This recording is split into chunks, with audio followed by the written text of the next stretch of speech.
Turf Talk with Drew Miller. On this week's episode of Tiger Turf Talk, we host son Roesslein, the stadium manager for Jeffco Public Schools in Colorado. This episode was such an incredible opportunity for us to learn about what it takes to be a sports turf manager in the great state of Colorado, where the climate truly is a challenge each and every day. Not knowing what's going to come, not knowing whether it's going to snow in April or if it's going to be 70 and sunny. Sun was incredible. She does a fantastic job. Honestly, she has one of the most difficult jobs in the country when it comes to being a sports turf manager, and she excels each and every year for the past 16 years. She talks about her story and how she truly found sports turf through her background in coaching, and she fell in love with what the industry was and how they were going to move forward, and it was really such a great honor to have her on. She's a board member of the National Sports Turf Managers Association, so she dove into different aspects of what she's been a part of for the past over 10 years on the board, and it's just been a fantastic opportunity to learn from such an industry legend and leader. It truly is an awesome podcast. We hope you enjoy this episode of Tiger Turf Talk.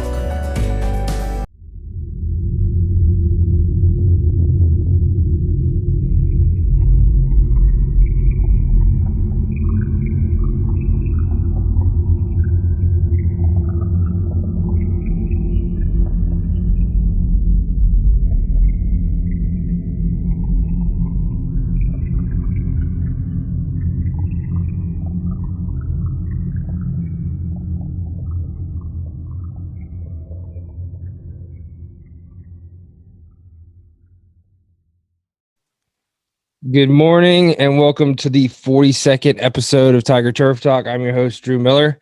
We have an incredible guest on today, probably one of the best sports turf managers in the country. What she does is like unparalleled to anything I've seen. We have son Roesslein, the sports stadium manager for the North Area Athletic Complex, I believe somewhere in Colorado, correct? Yeah, that's right. We're in Golden, Colorado. Okay, sorry. Can't keep up with all that.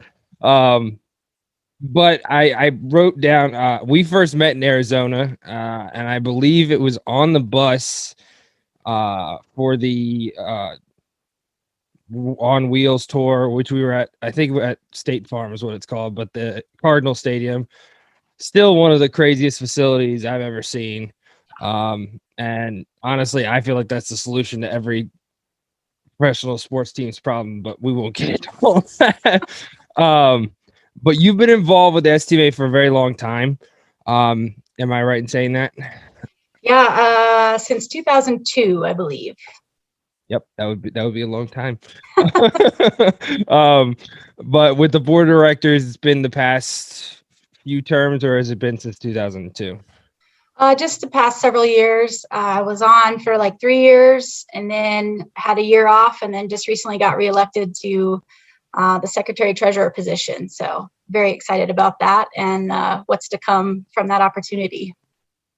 Awesome. Could you sort of speak to what it's meant for you to be a part of those boards, to work with people like Jody Gill and all the different incredible sports turf managers that really have shaped what the organization has become and where it's heading? Well, it's really been incredible. I think anytime you put something into an organization or an association as a volunteer, especially, you're going to get back way more than you'll ever be able to put in. And I really feel like that the connections that I've made through my time spent with all these amazing people have really enhanced my life and my career. You were just talking about sort of the people that you met and whatnot. What has it been like developing those relationships again with such incredible people that have had such a huge impact on our industry as a whole? It's kind of unbelievable, people I've met and made connections with that I may not have met in a just at a conference or something, because our paths may not have crossed. We may not have had the chance to spend as much time together and get to know each other outside of just like, hey, how's it going in the hallway between classes or something. But to have that opportunity is worth its weight in gold, definitely. Absolutely. Now, as a board member, one of the big things that you guys are responsible for are to provide pretty much what the purpose behind the membership is.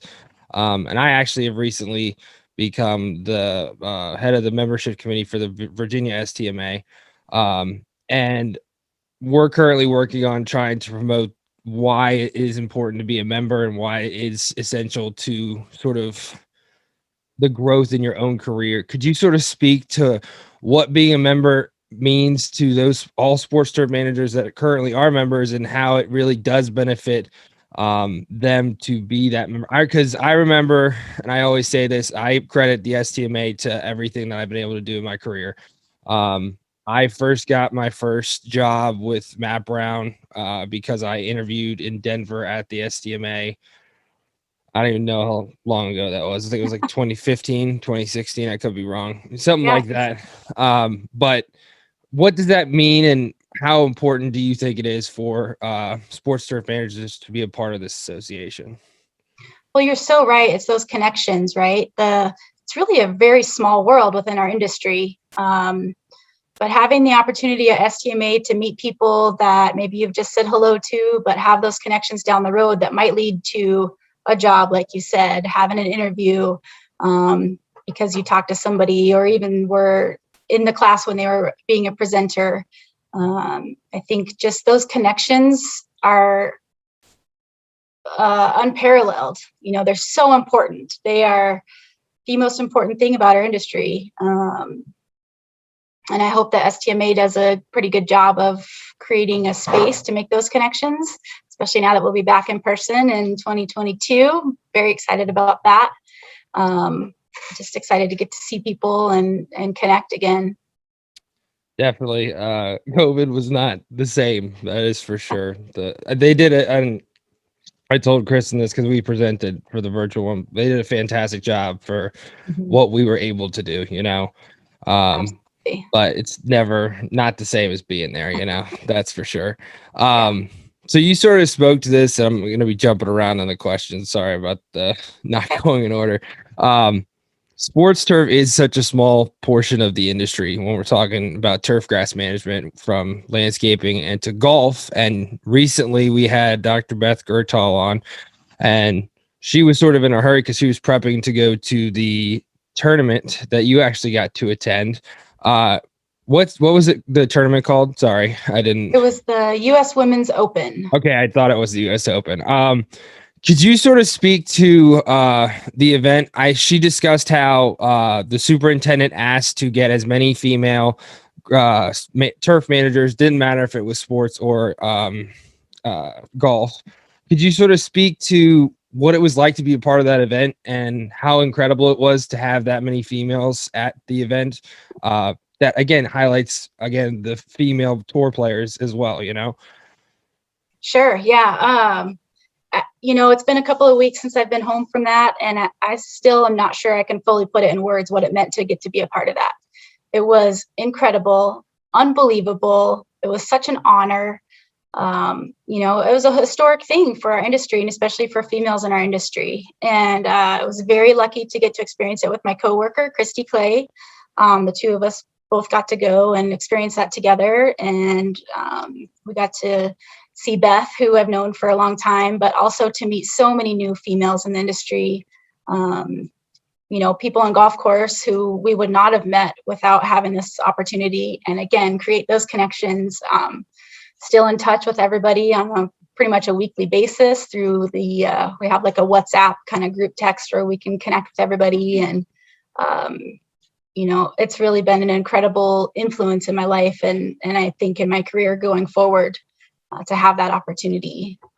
Troy Flanagan, who is the director of golf there, was his kind of brainchild. And I'm not sure that we'll notice or we'll really understand the ripples in the industry that he created from this one event. And hopefully for years to come, we get to see the positive effects that this has had. It was incredible to see. You know, I've followed along with everybody that I knew that was there. It's just I thought it was fantastic. And I love how you talk about how the ripples moving forward. You know, because I said a lot with uh people who ask me about kids in my program and whatnot. I have a girl who's actually interning for the Steelers right now. Um, but sorry to all the men out there. We're dumb. I'm gonna be honest. We break stuff, we mess things up, but all the females in my program are very careful and very precise, and they do a fantastic job. So um you guys should probably be running our industry way more than us. I'm gonna be honest with you.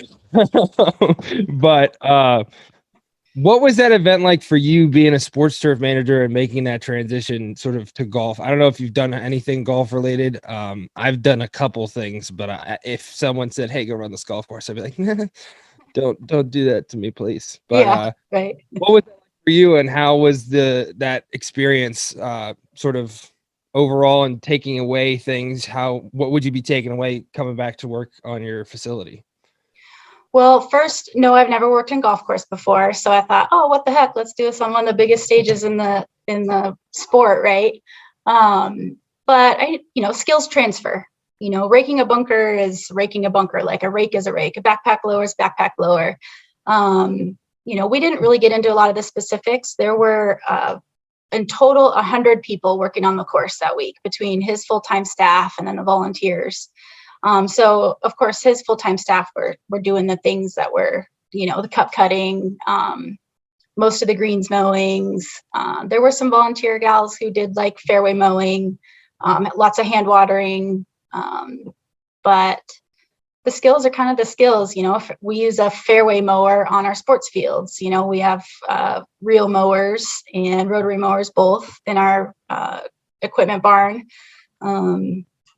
But yeah, I mean, the skills are pretty transferable. Now, when it gets down to the specifics, I'm sure that once I got into the details of that, it would relate pretty well to what we do in sports field management.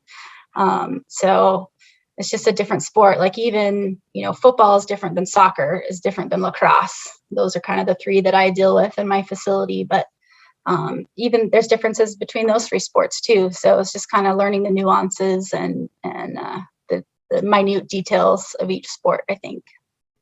Absolutely. And I think the biggest thing that we see in that's different is again the wear and tear that we see, but they obviously see it in a different way. I Mhm. mean, they got 9 irons and stuff taking stuff out of their field, but we've got the 250-pound men running down the same lane for 4 hours. So like you said, it's transferable and a lot of good things come from each side of it, Sure.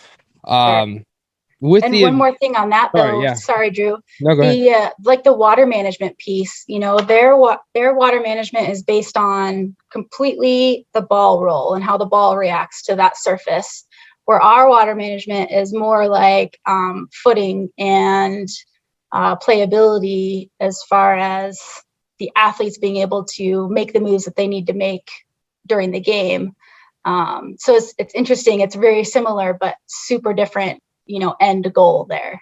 Absolutely. And I feel like it's probably not too universal for sports turf managers, but I know golf superintendents, it's very much where you're at the time and knowing your greens, Mm-hmm. Some people go off the number, some people go off the feel.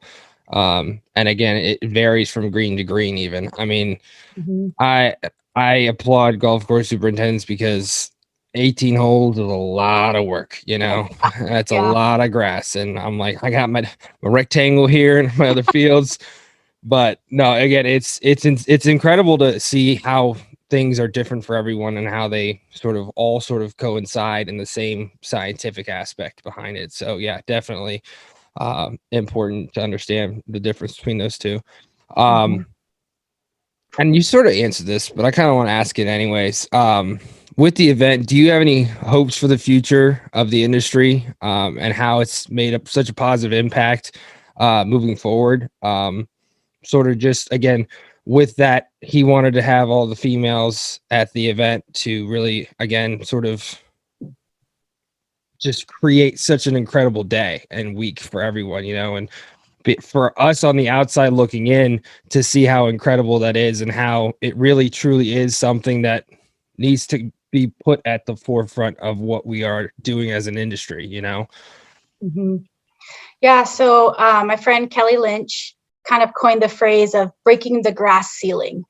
And I hope that that's part of what we've done, and the biggest part of that is visibility, to actually see that women are successful in the turf grass industry, even though, for sports turf, we're only about 3% of the industry. In golf course management, they're less than 2% of the industry. So visibility, I think, is the number one thing that we need to be able to see, right? If you can see it, you can be it. So for younger females who might be interested in the industry, hopefully being able to see that many women on such a large stage at a professional championship gives them kind of the route and the motivation to pursue the career. And you guys really were an inspiration for kids in my program. And I always talk about you and Nicole Sherry, and now Leah Withrow, and how, again, you guys have created such a space for yourself in an industry, again, that's very much male dominated, like you were saying with the percentages. And you guys are more successful than 98% of the industry. I know you won't say that or anything, but again, understanding like the impact that you guys have had, and again, you have been very successful. It is very much it's incredible to be able to tell a girl who comes to me and says, "Hey, I'm actually pretty interested, but I don't know if it's gonna be easy and whatnot," and I'm just like, okay, here's the deal. If you outworked the person next to you, whether it's a guy or a girl, you're gonna climb faster. You're going to go further than that person, regardless of gender, and I think, again, that shows through people like you and Nicole and everything you've been able to do. So I appreciate you and everything that you do for my kids, being that sort of icon for that. Okay. And I really mean it. Thank you. Sorry for fumbling over my words there, but sort of want to switch gears. You've been at your current facility for 16 years. Am I right in saying That's that? right. Congratulations. Yeah. What has been your sort of journey to get to this point? I think I saw that your educational background, you actually have a master's in sports management. Yeah, so sports administration, I thought I wanted to be a college coach. And it was during my last semester of getting my master's degree that I just kind of fell into a summer job on the local minor league baseball field grounds crew and just absolutely fell in love with the industry.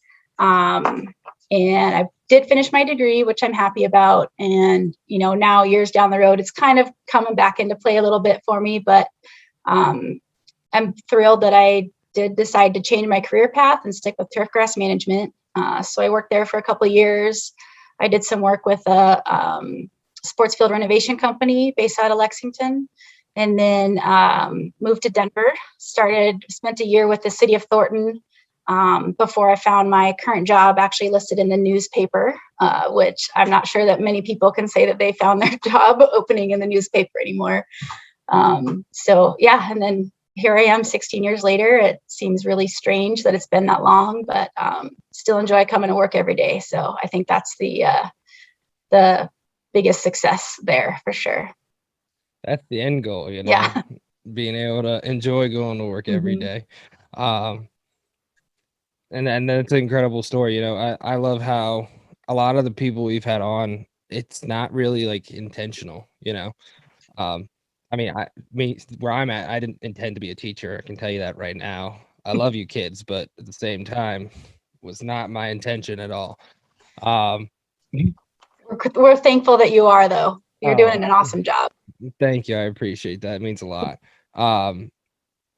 Something that I think is important, and sorry, my computer's freaking out. Something that I think is important about the journey is sort of those mentors and those people that brought you to, again, where you're at. Like I said earlier, Matt Brown, Chris Ecton, who's now with Carolina Green, who former Steelers head groundskeeper. Sorry. Those people really sort of shaped who I am today and who I was able to, what I was able to accomplish. Was there anyone that really made that, helped you make that realization that you no longer really want to be a coach and you want to sort of transition to turf? Sure. Well, Eric Hagan was the head groundskeeper at the Lexington Legends when I first started. And he was mostly a baseball coach, but kind of also fell into the job as a head groundskeeper. But he made it fun. Like, that was the most important thing. He made it fun, which made me want to go and learn more and get better at it. But kind of through him, he learned everything kind of through Tom Nielsen. So every time I see Tom, I, remind him that everything I know came from him, really, the basis. But there are so many people along the way, people who took me under their wing right away, people who still take me under their wing today, people who've inspired me over the years. And there's just so many people who probably don't even realize that they've been a mentor just because of having a conversation walking from the conference back to the hotel, any little bit of information that's been passed along in the least formal conversations certainly have made an impact on me over the years and hopefully continue to. Absolutely. I couldn't agree with you more on the even short little conversations, the elevator speech, that you really don't think about. Right. So you're a well-known sports turf manager across the country because of your presence on social media, and I've loved following your journey since I started doing social media. Again, back when I started the program, I wasn't a big social media guy before, but I've got kids who help me with it, so I can figure all that out, So, you have probably one of the most difficult climates when it comes to managing sports turf. I think saw it was like April 10th was your last snow, which is just ridiculous. It's unheard of in Virginia, and we're right in that transition zone. So, could you sort of discuss the different things that you face each year, that you're able to maintain such an incredible natural grass playing surface in a place that screams, hey, natural grass is not meant to be here, if that's the right way of saying it. It's probably wrong, but again, for that much snow, that's insane, Yeah, we do get some crazy snows, mostly in the spring. So that affects our spring sports, which are girls soccer and then boys and girls lacrosse. Those typically start the first Thursday in March. And like you said, we got our last snow in April this year. A couple years ago, we had our last snow like the end of May. We got about 4 inches that point when we were trying to do a big Phrasmo project. So can't do it. Nope. Yeah, you never know. Like, wow. My closet in my office is stocked with everything from extra socks, extra layers, snow gear, rain gear, extra shorts. It might be hot, hats, everything you can possibly think of. Like, I'm prepared for it all pretty much. And those are the worst days, is when you come in and it's like 10 degrees and then you leave and it's like 70 and it's like one layer, next layer, down to the t-shirt. I've been sweating all day. This is great, Yeah, you're so right. So what is it that you're facing, not just the snow, again, with those, again, harsh conditions, disease, different aspects of that cultural practice? What are you facing, and how have you sort of seen that change over the years for you? And how are you able to combat those things? And it's bluegrass, right? I'm not wrong in saying. Okay, just wanted to make sure. Yeah, blue rye mix and some POA, I'll be honest. Yeah, you can't get away from the POA. I remember one year I think it was like 700 plugs at the training camp site for the Steelers. It was just insane. Wow. Yeah, I nearly broke the plug, but let's not. Sorry. All good. So yeah, our situation is real different, right? So we are a sports stadium. We're not tied to a specific school. We're the home field for 6 high schools. So they all come to us to play their home varsity games. So really our biggest challenge is traffic. Our football season is anywhere from 30 to 35 games in 10 weeks straight. We don't have a bye week. We don't have any travel weeks. We're playing football every single weekend. 2 to maybe 5 games a weekend. And then, of course, right in the middle of that, we have a large marching band festival. It's usually like week 5 or week 6, 32 marching bands, and then the top 12 perform again. So that's a pretty crazy event, and it's late in the season. Pretty much what you're telling me is you're even better than what is showing on social media, because this is insane, It's pretty wild. Sorry, didn't mean to That's interrupt. okay.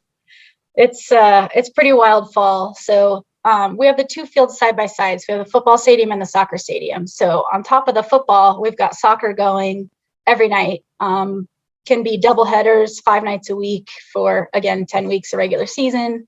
And then if any of our teams hosts a playoff game, that's here as well. So it definitely keeps us really busy. But what I love about it is it's really busy for 3 months, and then I can like catch my breath for 3 months, and then spring season picks up for 3 months. Then I catch my breath in the summer. So the schedule for me works out really well. I get to have a little bit of life balance in there, which is, as I get older, is more and more part of my everyday thought. And it's important. It's an important thing to be able to have the things outside of work that you enjoy, so that you're refreshed and ready to give your all at work, because it definitely takes everything we've got to keep it going and keep the best natural grass surface we possibly can for our athletes. Absolutely. And it's not weird, sorry. The work-life balance, it's definitely different for a lot of people in the industry, I know baseball guys are there till God knows when now, with COVID and whatnot, protocols and in place. But those guys are working way late. Football guys during their season and whatnot. So I do think what you said is very important, is that work-life balance. And I think a lot of people are actually starting to figure it out from the conversations that I've had. I don't know if it's because of COVID, but I think a lot of ballpark operations are starting to understand the weight of what happens when they put these guys and girls through all these different things, for 20 game homestands, something you were talking about. What is it like to work for a school system, and how are you able to schedule your work around the number of games? I mean, I didn't understand how many games you had in a given week. That's insane that you have 50 games on a football field, and the field is still looking the way it does at the end of the season. I thought I had a lot. Again, I feel like I need to step up my game,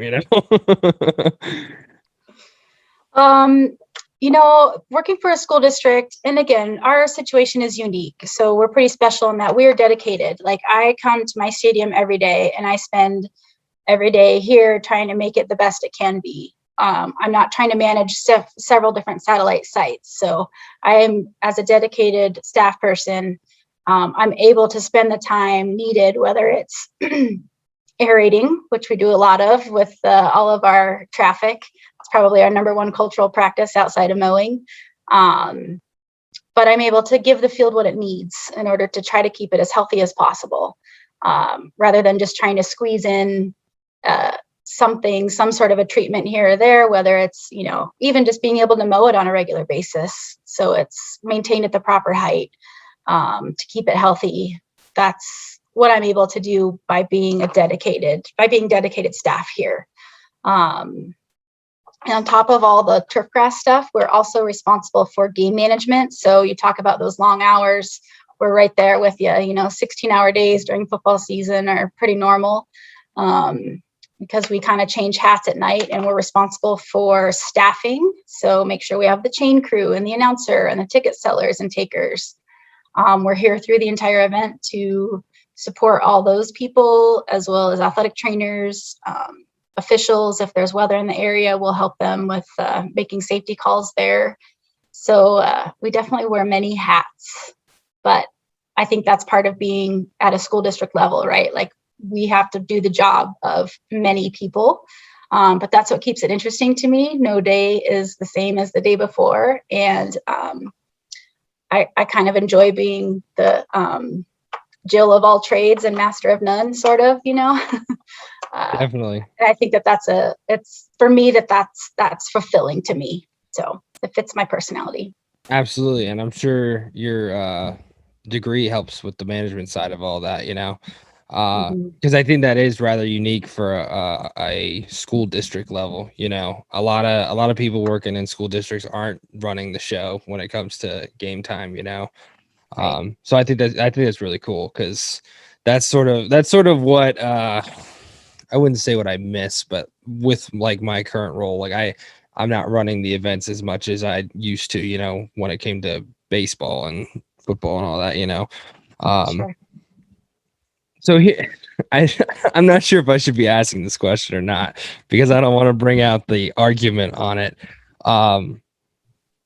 With everything and with the traffic and with all the different aspects of what you do, and again, you do a phenomenal job, and that's why you've been able to keep it that way.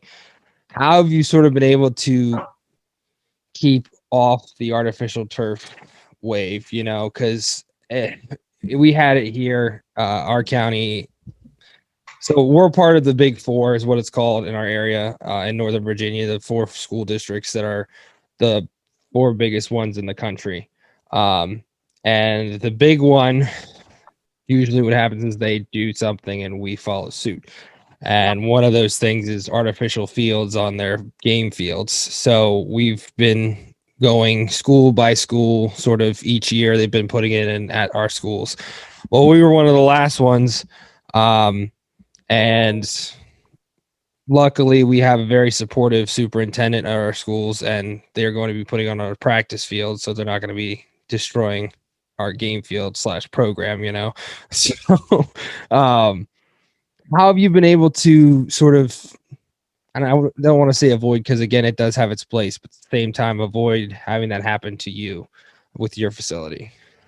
Sure. So we've kind of gone through the same process. There's 18 high schools in our school district, and they are on the last round of every high school getting a synthetic surface at their facility for their practices and lower level games. But we've also surveyed our coaches and athletic directors, and they would all much prefer to play on a natural grass surface that's well maintained.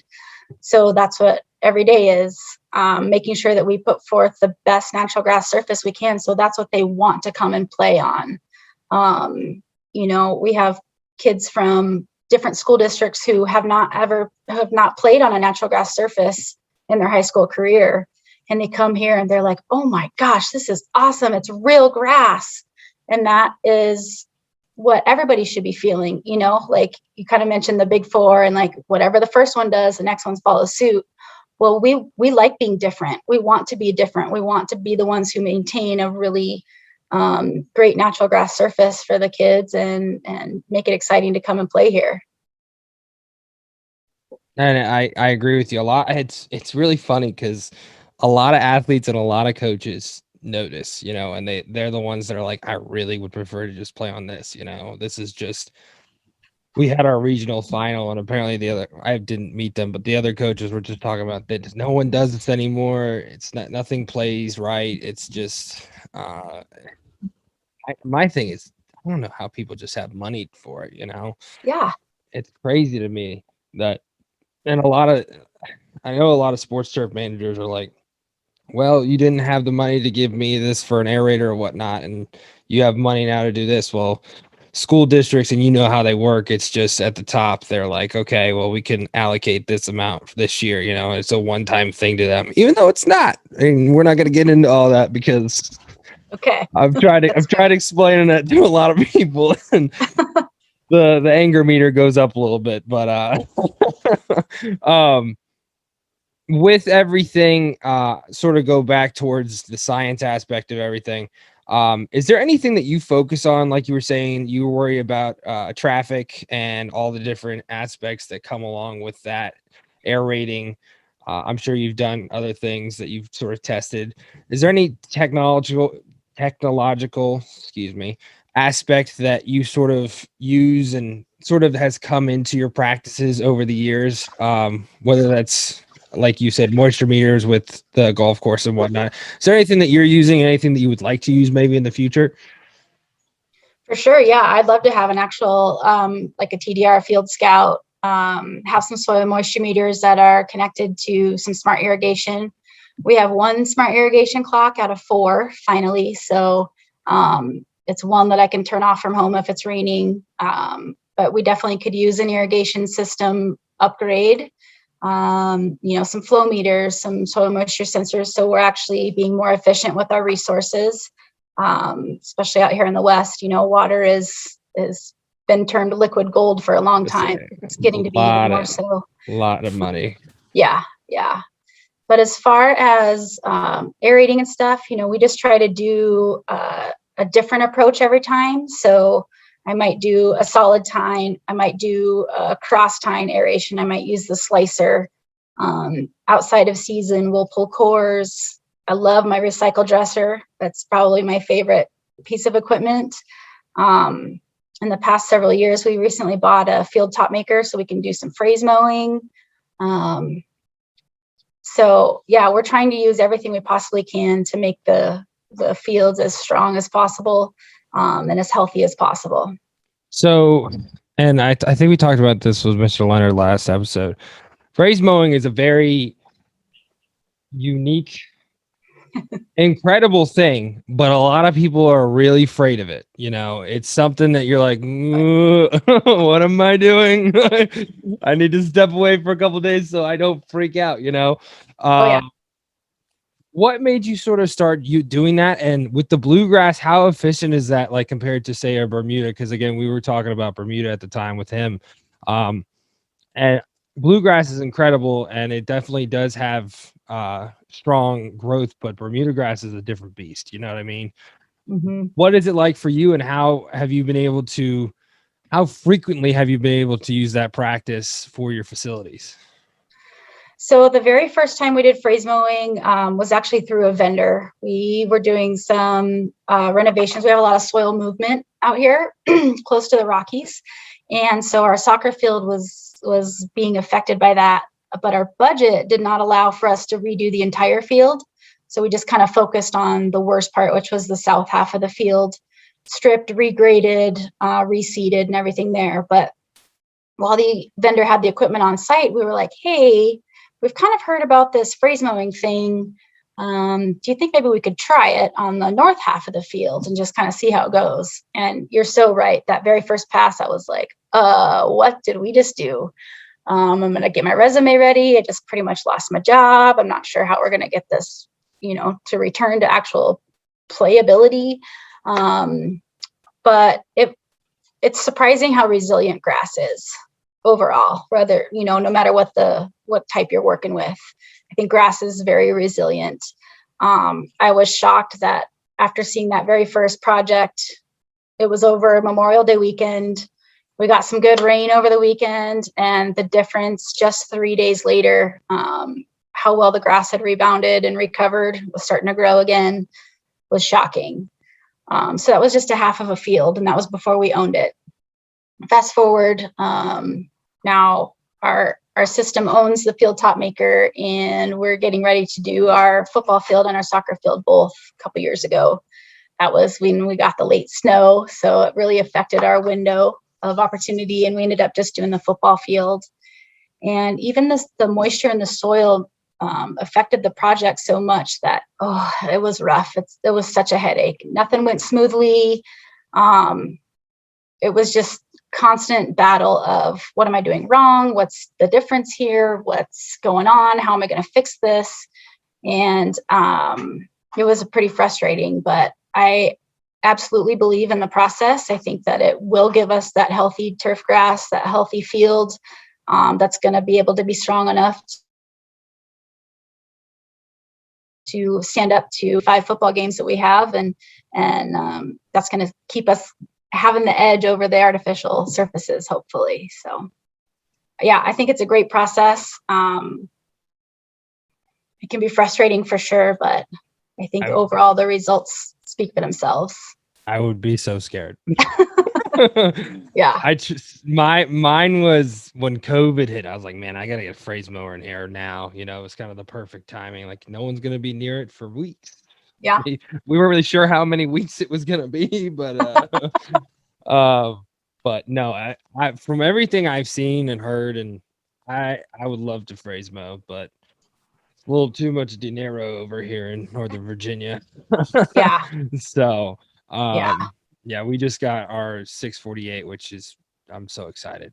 Like our first real aerator and whatnot. We've had the pull behind, fill it up with water, get as much weight on it as possible type of thing. But Yeah. there's only so much you can do with that, right? Absolutely. Absolutely. With all of that, is there any other practices that you've sort of seen, maybe like an Air 2 G2 or anything like that, that you've wanted to add to sort of your arsenal of equipment that would make a big impact on what you're able to do? From what you've done, I mean, and everything you're saying, you have a perfect plan in place and it works great. Because again, 5 games a week, no one has that. No one has that. And the way that it looks after you're done is incredible. So is there anything else that you would like to add to that, or no? You think Yeah, you nailed it right on the head. Actually, the Air 2 G2, I think, is something that's kind of missing from our arsenal that would be beneficial, just to kind of, spot aerate as needed without having. So we have the Procore 660, which we share with one of the other stadium sites. So in our system, there are 4 stadium sites. We have the 2 fields here. The other ones are just a single soccer facility, football and track facility, and then we do have 1 synthetic field in our system that hosts the smaller football schools, some soccer, and most of the boys and girls lacrosse. So back to sharing the aerator. So if we both need it on the same week, for instance, if we had the Air 2 G2 or something similar in our arsenal, give us the opportunity to hit, the important areas that we needed to hit without having to transport back and forth. So we definitely like to grow our arsenal with that. But yeah, like you talked about budgets, we don't know what's coming. So especially after this year, it's always been a interesting thing to take into account. Sorry to go back to the snow, because again, I'm fascinated with how you deal with it. What's sort of your process for removal? I've worked on a couple different fields where we have that, but again, I'm always scared whenever we're doing. I'm like, oh man, I'm just gonna take a chunk out of the field. This isn't gonna go well. Please don't do it. And I've seen a bunch of different ways. Whether there's just an inch and you just need to break it up so it'll melt in time for the game. PVC pipe on the edge of a bucket. Just it's incredible to see and hear what sports turf managers come up with. I'm just sort of curious what your process is and how you handle. Again, you said you had 4 inches in April. Jeez. Yeah. Having the proper equipment is super important. I wouldn't put the same piece of equipment on the sidewalks that I would on the field. So we have specific snow blades or plow blades for the fields, typically a rubber bit or a rounded bottom bit, something that's not as aggressive. And I think the hardest thing about snow is that no 2 events are the same. So, if we get a snow on Monday that's really wet, it's going to react very differently from a snow, 2 weeks later that's super dry, even if it's the same total amount. So really, we have the equipment to handle probably up to about 4 inches or so. If it gets much more than that, it starts to get a little bit difficult to move we have a gator with a plow and then a workman with a plow. And then our next option is our loader with a bucket that we do have. We actually have a steel round bar that we can attach to the bucket, and that kind of creates a snow box sort of, for us. That's our next most powerful piece of equipment. And then if the going's real rough, we do have a plow for our like truck that has a rubber bit on it. And so I have used it on the field, but that one's real tough depending on the soil temperatures. So if it's the spring and the field has, started to warm up a little bit and the subsurface is wet at all, we will only use our smaller pieces of equipment because it can do a lot of damage if we put anything too heavy out there. So I think the hardest thing is that there's not one right answer for every single snow event. You have to kind of take each one as it comes and figure out what the best approach is. We had quite the blizzard earlier this year. We had like 27 inches of snow or something like that. And that was just too much for anything that we had. We tried to come in early and keep up with it and just kind of take the snow off in shifts of, a few inches at a time. But it got to the point where we'd get like halfway done with a field.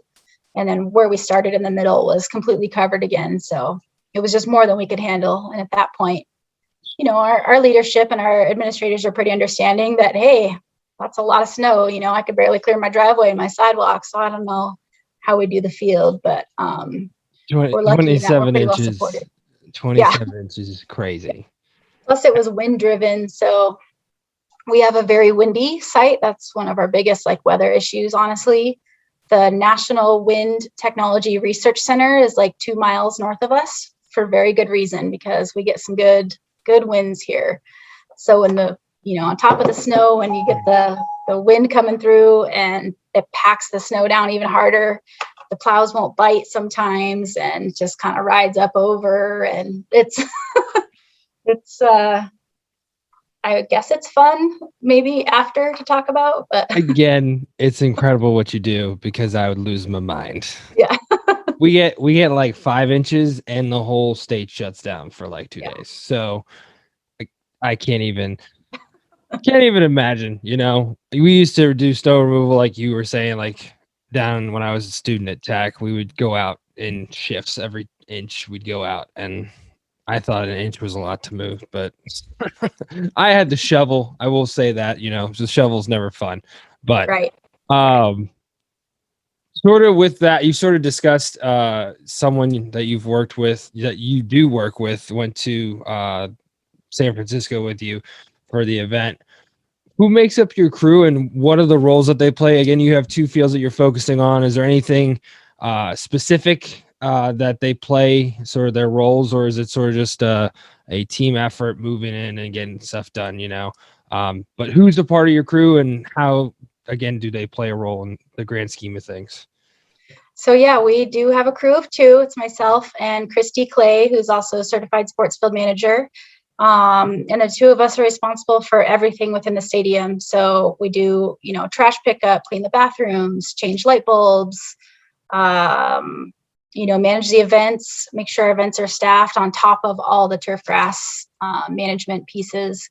We're responsible for painting and irrigation and nutrition and cultivation and mowing and all the little things. So I'm super lucky. Christy and I get along really well. We work really well together.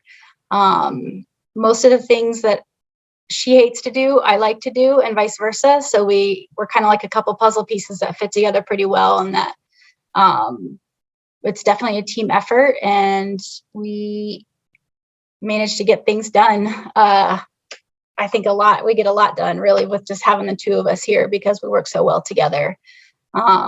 We'll sit down, in the morning or maybe the beginning of the week and kind of talk about, hey, we've got this coming up, or I'd like to get this done this week. What are you thinking? And we'll come up with a plan and just get after it. It's the only way to get things done, really. Absolutely. And again, there's a lot more to it that you guys are dealing with, staffing and all that is a lot of work, and I can't even imagine it. I'm just lucky I have kids that help me with stuff. Yeah. You sort of touched base on it. You and your, I guess, assistant or Coworker. I was gonna say coworker. I don't want to put that on there.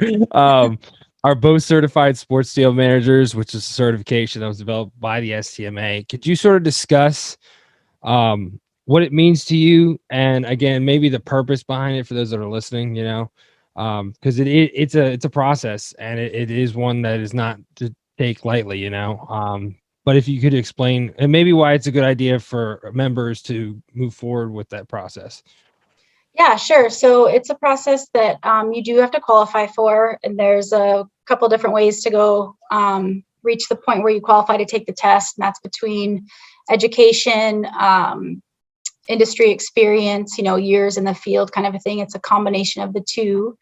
And once you qualify for the test, then you take the test and pass or don't pass. And it really is kind of a certification that you are practicing good agronomic practices, that you understand the agronomics behind what we're doing, as well as have an understanding of different sports as far as field layout and specifics to each sport. There's some administrative questions on the test. And really what it comes down to is that a certified sports field manager has the knowledge and the background and the experience to manage a field as the field needs, right? So best management practices come into play for sure. And I think once you become certified, it's really a testament to knowing what you're doing, really, when it comes down to it. You want a certified accountant, you want a certified mechanic to work on your car because they've gone through the testing, they've gone through the education, they know what they're doing. And the same thing applies to a certification in sports field management. I think you've got the background and the knowledge to do things the right way. I still question if I'm doing things the right way, and be honest with you.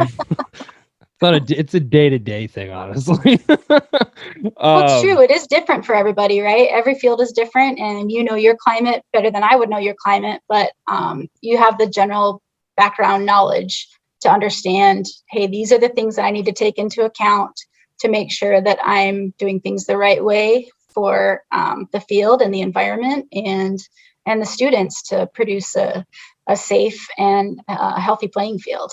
Absolutely, definitely. And like you said, it's definitely a sort of space where you're at type of thing, and it all coincides in different ways. Mm-hmm. We sort of ask this question with everyone because I'm always intrigued to what people say. But if there was one thing that you could tell yourself when you first started, maybe not to make things easier, but it would just be helpful to understand and know going into, say, running a stadium for 16 years, that would have been beneficial to know, what would that be and why? Oh boy. I think the biggest thing for me has been to stretch my comfort zone. Doing things that make me a little bit nervous or scared. Like this, for instance, public speaking is not my favorite thing to do, but anytime I think you can stretch your comfort zone, you're going to grow, you're going to become better, you're going to expand your horizons a little bit. And I think that as a young person, I didn't do that. I was, just trying to survive every day and make sure that I was doing my job properly. But the more that I've expanded my horizons, the more I've learned and the more I've been able to bring back to hopefully improve the day-to-day, whether it's turf grass management or leadership or event management, any of those things. I think stepping out of my comfort zone has been hard, but very important for my career. Well, I really appreciate you coming on if you're an issue with public speaking, because believe it or not, I am a teacher, but public speaking is still not my thing, which is ironic, because I talk in front of kids all day for 7 hours. So well, it's pretty rare that, we're not professional speakers, right? It's not what we do. And, hey, grass listens to me, that's what I say. I don't need to talk to it. It just listens, Awesome. Something that I think is important, with you being the industry leader you are, and again, male versus female aside, The work you've done is incredible. And again, working for the STMA since 2002 is, again, a testament to your passion for what we do. How did you get that passion? You know, you were talking about how you were on that minor league grounds crew for the summer. What was it that brought you to it? You know, that sort of, and I don't want to say you abandoned anything or anything, but like sort of gave up on that dream of coaching, you know? What was it that, again, has you coming back each and every day with that same passion and that same love for your job, you know? Sure. I think I kind of mentioned it earlier. No 2 days are the same. Every day is going to be something different. I'm not the type of person who could do the same thing every day in and day out, kind of monotonous thing. So that's probably the biggest part of this industry that's appealed to me, and being able to, one day you're working on irrigation, the next day you're, doing a nutrition application, and trying to plan each day without being like, oh, yep, it's Monday, here's what we're going to do. I will say the only exception to that is that every Wednesday during football season is paint day. So I know I can rely on that for at least 10 weeks. But just the pure variety in tasks and knowledge, like everything is a challenge. The problem solving piece is very appealing to me as well. You can see that something's not right and then kind of work backwards and figure out the solution. I like that a lot about this industry as well. I do enjoy the problem solving, but there are some times where I wish the problem wasn't there. I will say that. There are some times where you see an irrigation head just bust. You're like, don't want to deal with that right now. No, I'm not doing that. Oh yeah. So, and again, since your work and everything, we do have a few females. I have a girl working on a golf course for the summer right now who expressed interest in pursuing internships and to that college degrees moving forward. What would be your words of advice for them? Again, entering such an incredible industry, and again, with that growth of female presence, it's definitely growing. There's definitely an interest that's being gained because of things like you went to the event and your work, and again, just overall, what would you think is the best words of advice you could give the girls in my class that are thinking about, again, pursuing a life in turf, you know? Sure. Number one, just go for it. It's a very rewarding industry to be in. Very rewarding career, I think.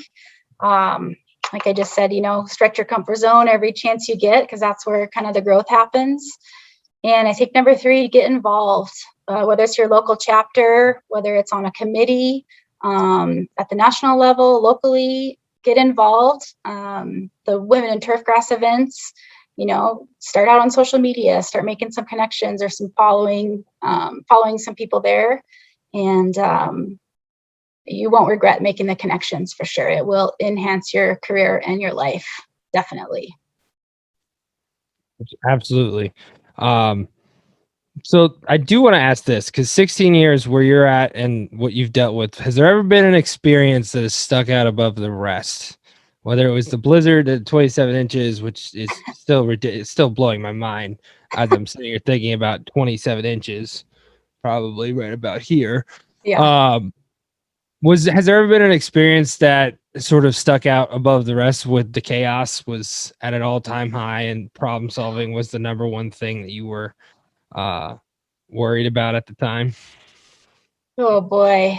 Or is that there's too many events that have happened? There's been a lot. I mean, between weather, our Phrasmo project a couple years ago, that was really frustrating. Just took a lot of extra work to get through. I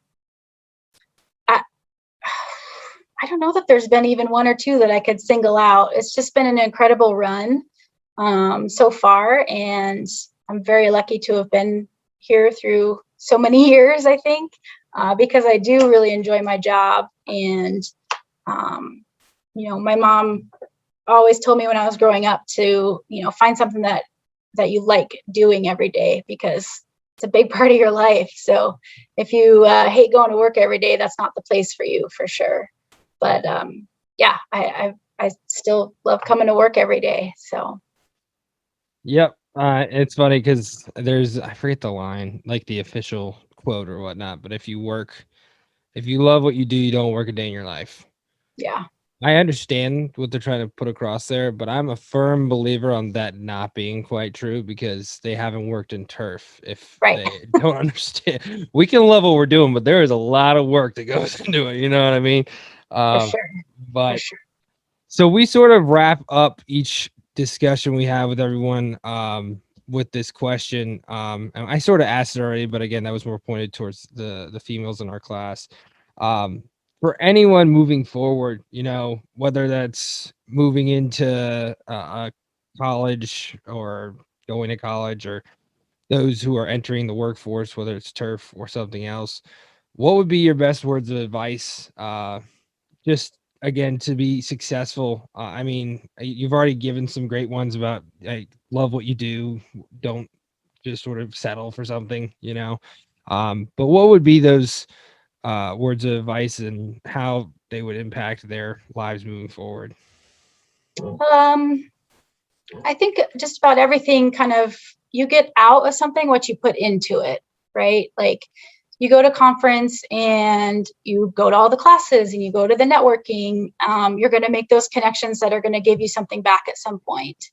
If you go to conference and maybe you don't go to all the events, even the networking stuff, you're not going to get as much out of it. But I think, the more you put into your personal development, the farther you're going to go, whether it's career advancement or, personal growth. It could be outside of work. It could be, maybe you're a scout leader. Maybe you're a coach outside of turf grass management. Any of those, you're going to benefit others the more you put into personal growth. I don't know. That was a bad one. We can maybe skip. No. It was fine. No, and again, that I think it's what's incredible about that is that it's very pointed to high school students, you know. Um, and it obviously is way more than that, but I feel like that is something that high schoolers need to understand, especially this day and age with the years that we've had. You know, we've got so many kids who have been faced with like one of the most difficult times in their lives and something that's completely off the wall, sort of crazy. But in the virtual learning setting that we've had, there are those kids who got out what they put into it because the way Yeah, that it's set up is that you're responsible to get it done because I can't make you do any of the work because we're not in the same room, you know? right. Um, and there are a lot of kids who didn't, you know, a lot of kids who slacked off because they're like, well, what are you going to do about it? I'm at my house. You can't come and make me do my work, you know? Mm-hmm. Um, and just having that mindset moving forward, you know, I know a bunch of kids who have gone out into the world, not done much because they haven't put forth any effort. And I see kids who put forth all the effort in the world and are being successful. I've got a kid who he started his own landscape company. He just bought a F-350 and is buying a brand new landscape mower, you know, and that's just because of his hard work and the time and effort that he's put into it, you know. So Yeah. it's definitely very good advice. And I appreciate that for sure. Yeah. I Um think you're 1,000,000% responsible for your own success. Right. 100%. Yeah. Write the t-shirt up. We're putting Yeah. that down, you know. There you go. Um, I want to say thank you so much for taking the time. This was incredible. I'm sorry if I was fumbling over my words. I didn't write my questions out very thoroughly, and I appreciate you taking the time. Drew, thank you so much. It's been an honor to be on your show, and I've loved to see how much you've helped the industry grow. So thank you for that. That means the world to me because again, I'm just trying to help these kids out find a way, and seeing that some of them find that in turf is incredible. You know. Yeah.